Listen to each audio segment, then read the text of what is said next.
Now we're going to talk about split tests. And specifically in this video, I'm going to explain how to split test on cold traffic.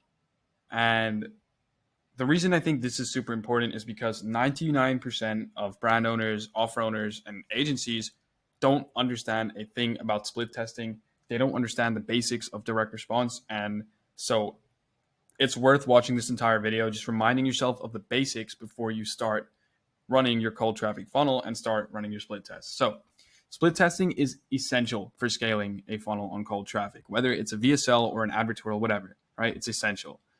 And the reason is because you probably aren't going to write a banger funnel out the gate. Like the chances of that happening are so slim.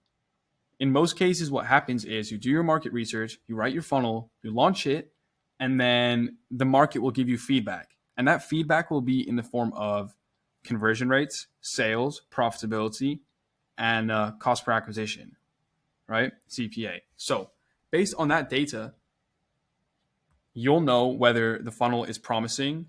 So, if you should put more work into it to turn it profitable, whether the funnel is an absolute failure and you should just scrap it, or whether the funnel is a winner off the bat, right? That data will tell you it. You don't know until you launch it, though. You can speculate all you want, but the market is the true judge. So, based on the data you get, you will have to conduct split tests in order to beat your control and keep improving and iterating the funnel based on data and become eventually profitable on the first purchase. Now, the question I usually get is, should you split test right away? And the answer is yes. Think about it. If you can increase let me actually give you an example of deliverables. So, yes, you should split test right away.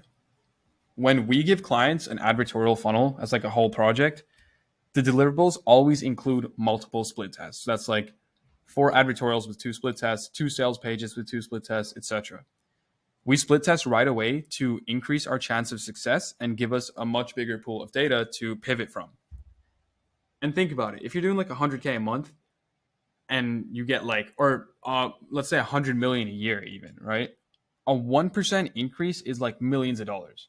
And depending on the size of your company, 1% increase in conversions on your advertorial funnel could mean hundreds of thousands of dollars in extra profit each year. So it's always worth it to be split testing out the gate. The only rule with split testing. So there are no rules with split tests. You can split test whatever you want, but there's one rule. There's no rules except for one. And that one rule is that you should only test one thing at a time. I can't stress how important this is. When you run split tests on live traffic, you have to ensure that you're only testing one thing at a time. That allows you to know with 100% certainty what is causing the change in data. For example, if you run a split test, like let's say you have an advertorial, right?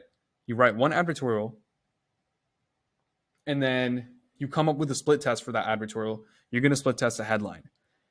So now you have 2 advertorials, advertorial A, advertorial B. You run traffic equally to both advertorials. They're the exact same, except the headline is different. Advertorial A wins. That means that the headline caused advertorial A to win, and that the current headline on advertorial A is better than advertorial B. You know that for sure. But if you start testing headlines and leads and images and closes all at the same time, then advertorial A might still win, but you don't know what caused it to win. You just know that something on advertorial A is better than advertorial B, but you don't know what. And that's because you tried to test like 5 different things at the same time. So yeah, just make sure you test one thing at a time. Super important.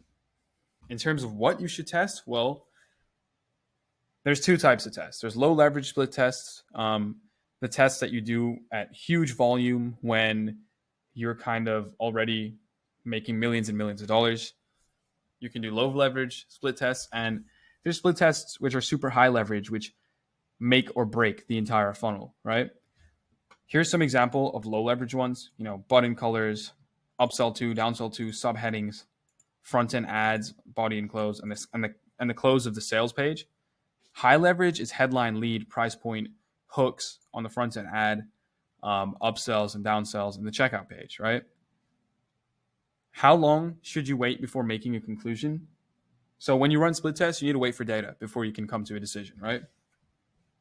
And you always need a decent sample size to know that your data isn't a fluke. So for advertorials, I would say 1,000 page visitors should give you more than enough substantial data to make a decision. And for checkout pages, 100 page visitors is more than sufficient.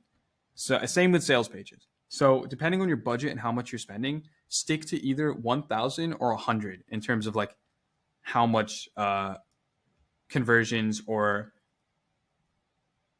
visits you need to make a conclusion.